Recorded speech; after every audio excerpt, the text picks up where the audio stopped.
Coming up, how the closure of the Strait of Hormuz complicates Qatar's supply chains, threatens global energy prices, and forces protective measures for reserves. Of navigation through the Strait of Hormuz. And as you see, from the beginning of this crisis, in spite of the closure of the Strait of Hormuz, the supply chains for this Qatar, including the commodities, we have not faced any shortage to ensure that our strategic stockpile and reserve is maintained and protected, and we have a lot of alternatives.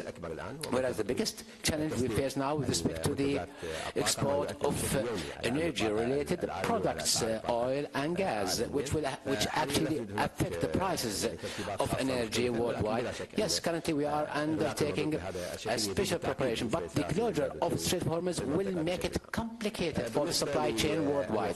With respect to the mediation, first and foremost, we pray that God will grant our Pakistani brothers all success, and wish them all success. We don't want to predict any future scenarios in case of these efforts are stalled or failed. No, we support these efforts at the level of our leadership. That's why we coordinate with different parties, and we are observing the current developments as what happened today. But nobody can now predict negatively or positively about the outcome of these communications that are underway right now.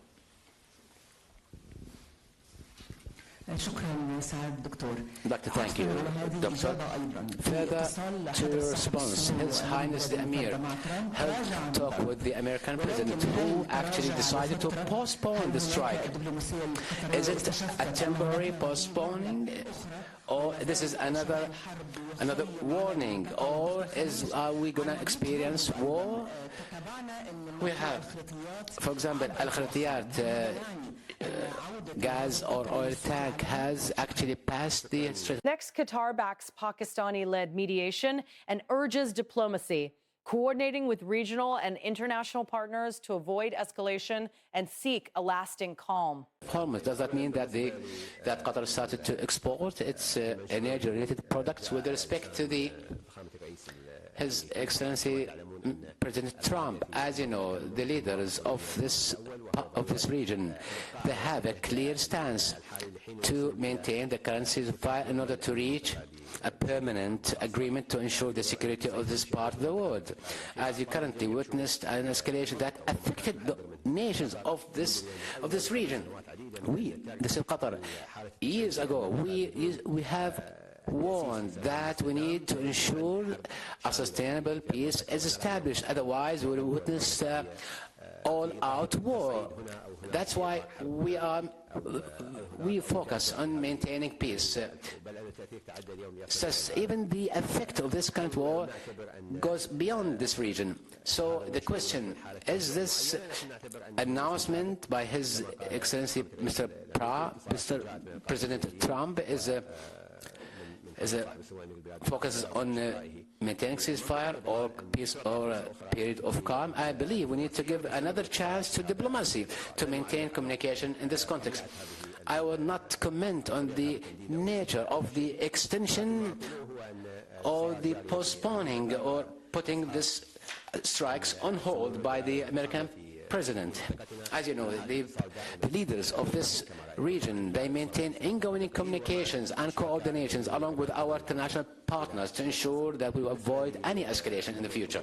With respect to the Strait of Hormuz, where two tankers passed Al-Khartiyat tank ship on the 10th of May, passed actually the Strait of Hormuz heading to Pakistan.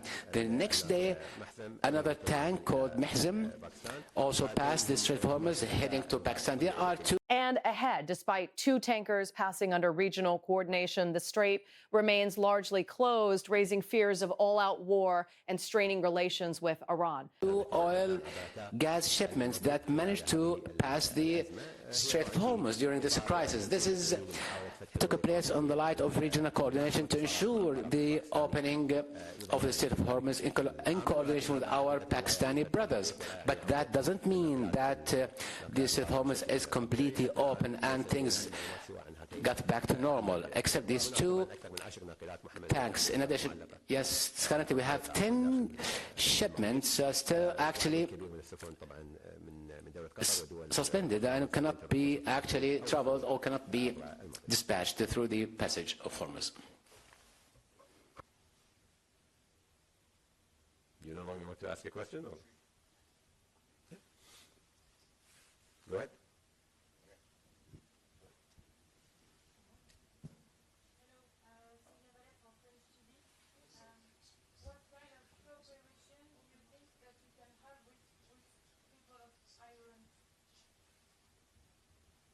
Now or after the war or before?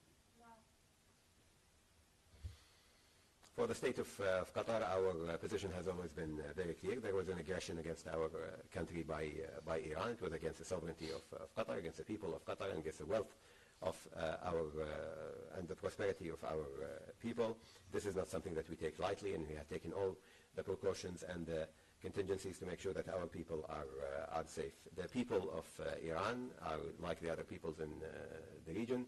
They deserve to live in peace and prosperity and not to be affected by war and conflict because at the end the people of Iran are part of the region. Our relationship with the people right next door to us across the Gulf has always been positive and based on good neighborly relations, but obviously the government of Iran has chosen to target Qatar during this war and has